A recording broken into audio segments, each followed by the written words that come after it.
वालेकुम आईना रही हूँ J.मेमन न्यूज़ पंहिंजी पोते जी मेमन बरादरी जो न्यूज़ चैनल J.मेमन न्यूज़ नवी नवी अपडेट्स लाइ फॉलो करो आइजो J.मेमन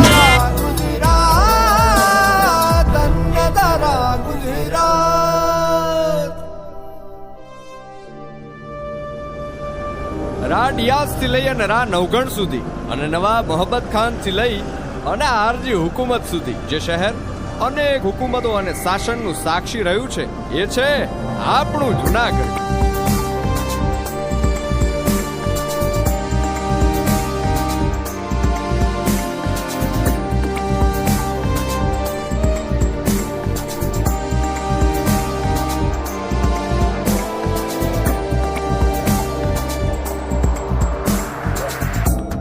ધર્મ અને ભક્તિ તો આ ધરતીના રજે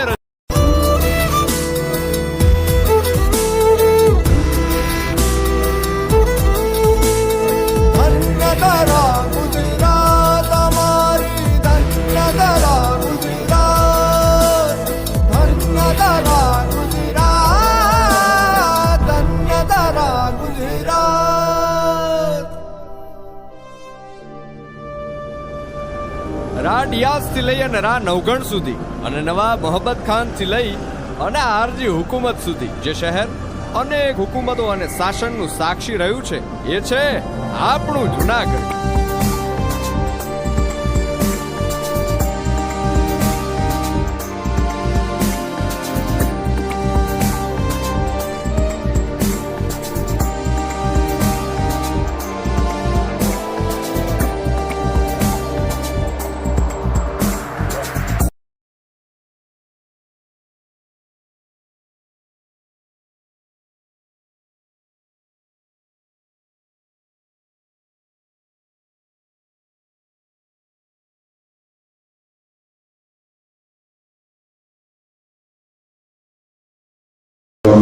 कि उन्होंने इस तक पहुंचकर 2 मिनट में 1 मिनट से वहां भी हुजूर करते जाएंगे ताकि कोई ये न समझे जो मेरे दिल में था वो मैं कह ही नहीं सका.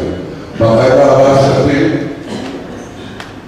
उनके मामूफ कारी बल्ला खान सदाती गोड़ियाता कारी हामिद महमूद काजी साहब से ने जिनसे रब्ता किया था हम लोगों ने, तो उन्होंने कहा कि ठीक है हम तो इसको बंद कर रहे हैं, अगर कोई इसे ले रहा है तो और चला सकता है तो इसे चलाए.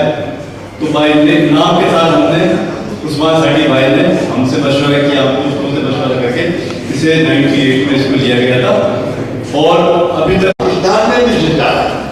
हमारी ने पाकिस्तान गुजराती पत्रकारी परिषद में जनरल सेक्शन का जनरल सेक्रेटरी हूँ और ये एक हमारा दिल बड़ा खुश गई और अल्लाह के प्यारे हो गई. प्रयास कर सकता हूँ अल्लाह ताला इनकी मग़फ़िरत फरमाए और दर्जात बुलंद करे और उनके साथीदार को इसी रविश पर चलने की तौफ़ीक़ अता फरमाए. अस्सलाम वालेकुम. उनके भी जरूरत नहीं है.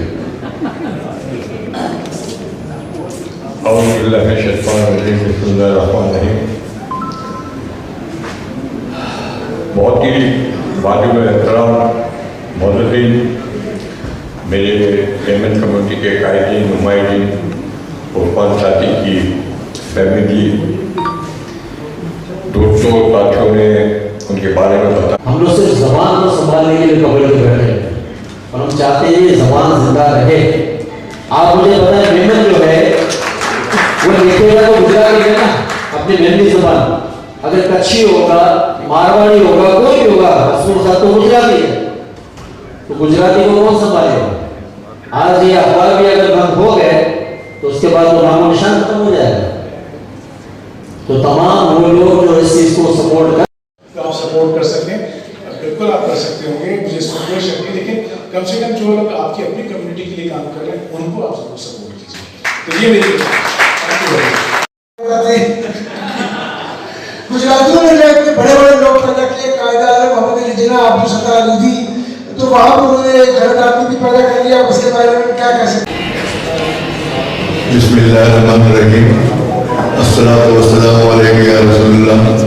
वाले का क्या बिल्ला जनाब इकबाल लतीफ़ साहब, मौजूद ख़वातीन हज़रात, आज हम यहाँ पर आर्ट काउंसिल के ममनून हैं कि उन्होंने मेमन गुजराती सुप्रीम काउंसिल को अपने साथ शामिल किया।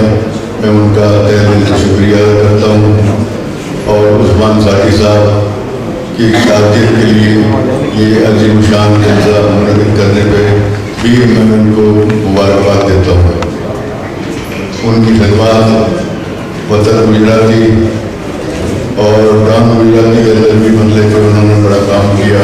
हम प्रेस बिल लेके जाया करते थे, वो बड़ा झिझक बुजुर्ग लगवा दिए जाते थे और हम उसका शुक्रिया अदा करते थे। मैं दिल की गहराइयों से उनके साहिबजादों को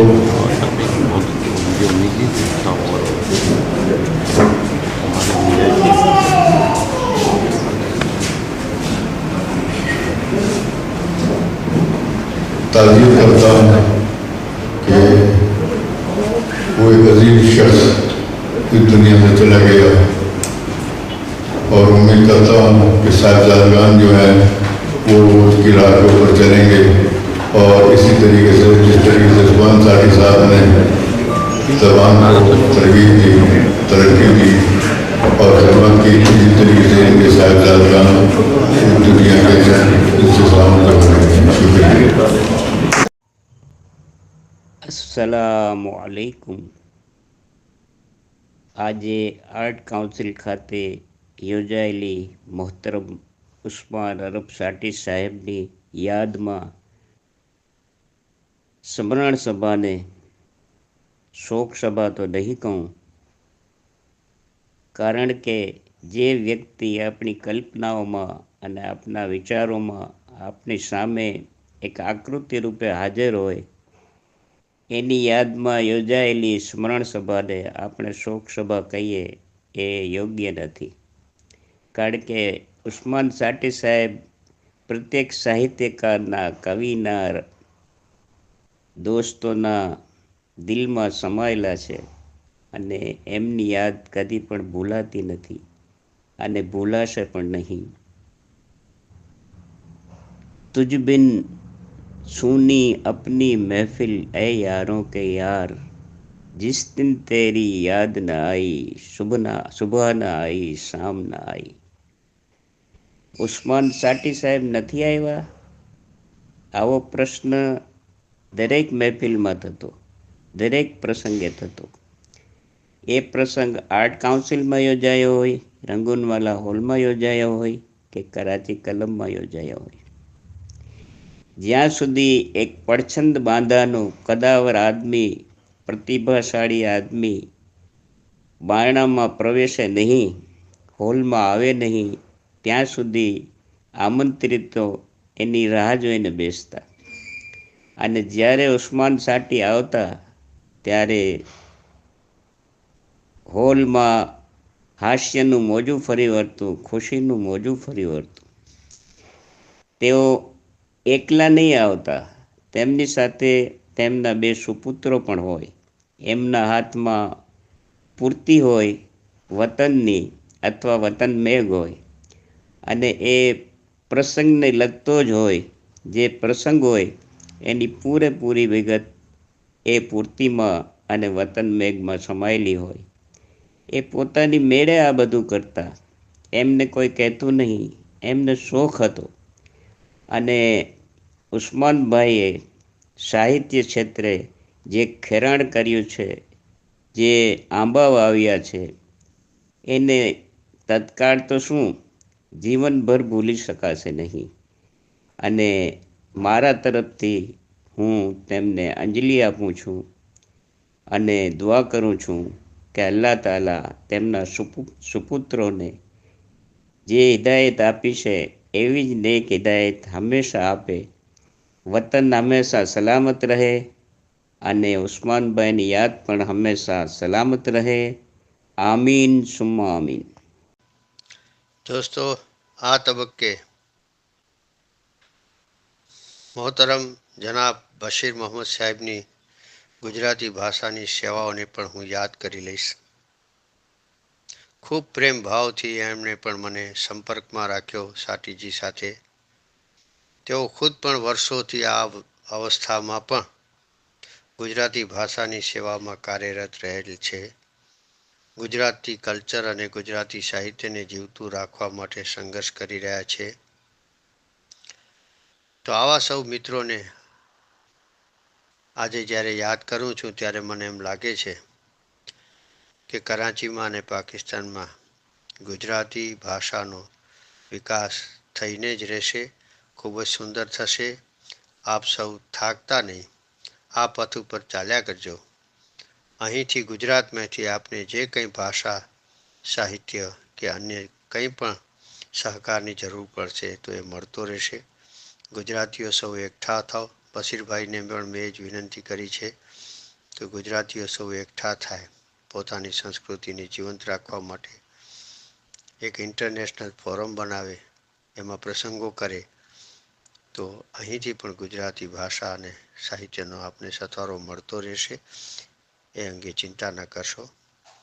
અને ગુજરાતી અને પાકિસ્તાની ગુજરાતી તરીકે આપ હુબલ વતની સાથે ગુજરાતી ભાષાને પણ સાથે ગણજો, એ મારી વિનંતી છે. બશીરભાઈ મોહમ્મદજી છે, એ પણ એક પત્ર સાથે સંકળાયેલા છે. આટલી મોટી અવસ્થાએ એ સેવા કરી રહ્યા છે.